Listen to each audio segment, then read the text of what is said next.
Hello friends, welcome to my YouTube channel KG Vidyapith. আজকের ভিডিওতে আমরা আলোচনা করে নেব ইতিহাসের একটা গুরুত্বপূর্ণ টপিক 1857 মহাবিদ্রোহ নিয়ে, যেটাকে আমরা সিপাহী বিদ্রোহ বলে থাকি। তো এই টপিকটা থেকে সমস্ত পরীক্ষাতেই কম বেশি প্রশ্ন আসে, তাই ভিডিওটি শেষ পর্যন্ত দেখার জন্য অনুরোধ রইল। অবশ্যই ভিডিওটাকে একটা লাইক দিয়ে যাবেন, কমেন্ট করে জানাবেন যে ভিডিওটি কেমন লাগলো। এক নজরে ইতিহাস 1857 সিপাহী বিদ্রোহ বা মহাবিদ্রোহ কারা কারা লিডার ছিল আমি সেটা আলোচনা করে দিচ্ছি ভিডিওর মাধ্যমে।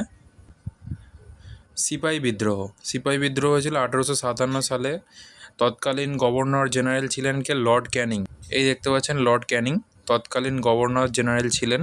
1857 সালে 29শে মার্চ বাংলার ব্যারাকপুর ও 10ই মে মিরাটে সিপাহী বিদ্রোহের সূত্রপাত ঘটে। সিপাহী বিদ্রোহের নেতা ছিলেন শেষ মুঘল সম্রাট দ্বিতীয় বাহাদুর শাহ। এটাও প্রশ্ন আসে।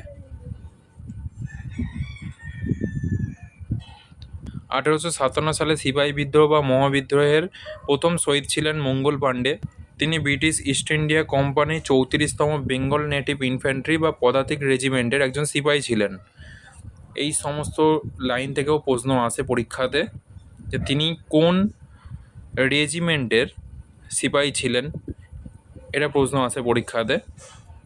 এবং প্রশ্ন আসে মহাবিদ্রোহের প্রথম শহীদ কে ছিলেন, সেটাও উত্তরে যাবে মঙ্গল পাণ্ডে। 1857 সালের 29শে মার্চ পশ্চিমবঙ্গের ব্যারাকপুর সেনা ছাউনিতে এনফিল্ড রাইফেলে চর্বিযুক্ত কার্তুজ ব্যবহারের বিরুদ্ধে তিনি প্রথম সরাসরি প্রতিবাদ ও বিদ্রোহ করেছিলেন। বিদ্রোহের অভিযোগে তাকে গ্রেপ্তার করা হয়েছিল। পরবর্তীতে 1857 সালের 8ই এপ্রিল ব্যারাকপুরে তার ফাঁসি কার্যকর করা হয়েছিল। 1857 মহাবিদ্রোহকে প্রথম স্বাধীনতা যুদ্ধ বা প্রথম জাতীয় সংগ্রাম বলেছেন কে? বিনায়ক দামোদর সাভারকার। মহাবিদ্রোহের প্রেক্ষাপট ও ইংরেজদের পক্ষে লড়াই করেছিল গোয়ালিয়রের সিন্ধিয়া, হায়দ্রাবাদের নিজাম, নেপালের জঙ্গ বাহাদুর, কাশ্মীরের রাজা রণবীর সিং ও যোধপুরের রাজা তখত সিং, গোর্খা ও শিখ রেজিমেন্ট। 1857 সালের মহাবিদ্রোহকে প্রথম স্বাধীনতা সংগ্রাম বলেছিলেন কে? ঐতিহাসিক বিপানচন্দ্র। 1857 গ্রন্থের লেখক হলেন কে? Surendranath Sen. The Indian war of independence গ্রন্থের রচয়িতা হচ্ছেন বিনায়ক দামোদর সাভারকার। এই সমস্ত বইগুলো বিখ্যাত বই, এইগুলো থেকেও প্রশ্ন আসে, প্রিভিয়াস ইয়ারে প্রশ্ন এসেছে। 1857 সালে বিদ্রোহের সময় ডঙ্কা শাহ নামে পরিচিত ছিলেন কে? শাহমল। এই শাহমল নেতৃত্ব দিয়েছিলেন কোথায়? উত্তরপ্রদেশ থেকে, উত্তরপ্রদেশের শাহমল। এবার দেখে নেব মহাবিদ্রোহের নেতা কারা ছিলেন। ব্যারাকপুরের নেতা ছিলেন কে? মঙ্গল পাণ্ডে। দিল্লির হচ্ছে বখত খান, দ্বিতীয় বাহাদুর শাহ। বেরেলিতে হচ্ছে খান বাহাদুর খান রহিলা। লখনৌতে বেগম হজরত মহল। কানপুরে তাঁতিয়া তোপি। আরেকটা জিনিস এখানে মিসিং হয়ে গেছে, যেটা হবে নানা সাহেব। নানা সাহেবও কানপুরেই ছিলেন। আজিমুল্লাহ খান। মথুরাতে ছিলেন কে? কদম সিং, দেবী সিং। বিহারের জগদীশপুরে কুনওয়ার সিং। ঝাঁসিতে রানী লক্ষ্মীবাই। এলাহাবাদ ও বেনারসে মৌলভী লিয়াকত আলী। উত্তরপ্রদেশে হচ্ছে শাহমল। তো এনারা হচ্ছেন 1857 সালের মহাবিদ্রোহের নেতা। এখানে ছবি দেওয়া আছে, সব দেখে নেবেন।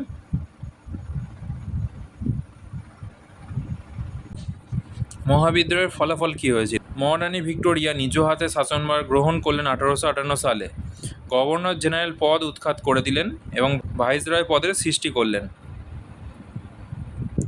1858 সালের 1 নভেম্বর মহারানী ঘোষণাপত্র অনুযায়ী পুনরায় কোনো রাজ্য আর অধিগ্রহণ করা যাবে না, আর ব্রিটিশ সরকার সামাজিক, ধর্মীয় ও সাংস্কৃতিক বিষয়ে কোনো প্রকার হস্তক্ষেপ করবে না। এই সমস্ত সিদ্ধান্ত নেওয়া হয়েছিল 1857 মহাবিদ্রোহের পর মহারানী ঘোষণাপত্রের দ্বারা। এবার কিছু ইম্পর্টেন্ট প্রিভিয়াস ইয়ার কোয়েশ্চেন দেখে নিচ্ছি। 1857 সিপাহী বিদ্রোহের সময় গভর্নর জেনারেল কে ছিলেন?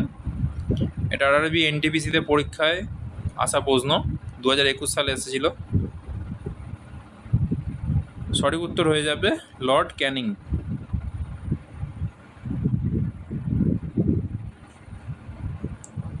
কোয়েশ্চেন নাম্বার 2, 1857 মহাবিদ্রোহের সময় মধ্যপ্রদেশের মন্ডলা অঞ্চলে ইংরেজদের বিরুদ্ধে 4000 সৈন্যের একটি বাহিনী গঠন ও তার নেতৃত্ব দিয়েছিলেন কে?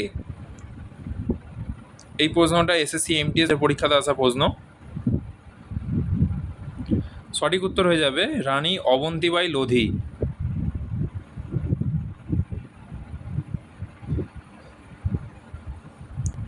কোয়েশ্চেন নাম্বার 3, ভারতের প্রথম স্বাধীনতা যুদ্ধের পর কাকে রেঙ্গুনে নির্বাসন দেওয়া হয়েছিল? সঠিক উত্তর হয়ে যাবে বাহাদুর শাহ জাফরকে। এই প্রশ্নটাও এসএসসি এমটিএস 2025-এ আসা প্রশ্ন।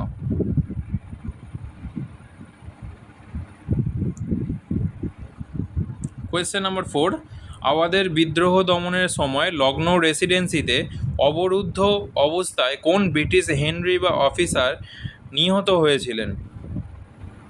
এসএসসি সিএইচএসএল 2022-এ আসা প্রশ্ন।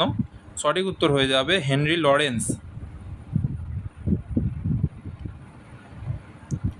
কোয়েশ্চেন নাম্বার 5, কোন অঞ্চলে সিপাহীদের সংখ্যাধিক্যের কারণে আওয়াধ অঞ্চলকে ব্রিটিশ বেঙ্গল আর্মির নার্সারি বা nursery of the Bengal army বলা হতো?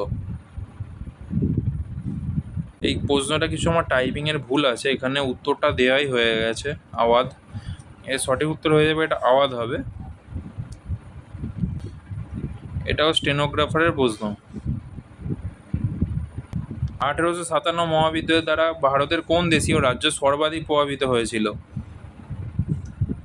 এটা সঠিক উত্তর হয়ে যাবে আওয়াধ। এই প্রশ্নটা group D, railway group D 2022-এ আসা প্রশ্ন। তো এই ছিল আজকে একটা ছোট্ট টপিক।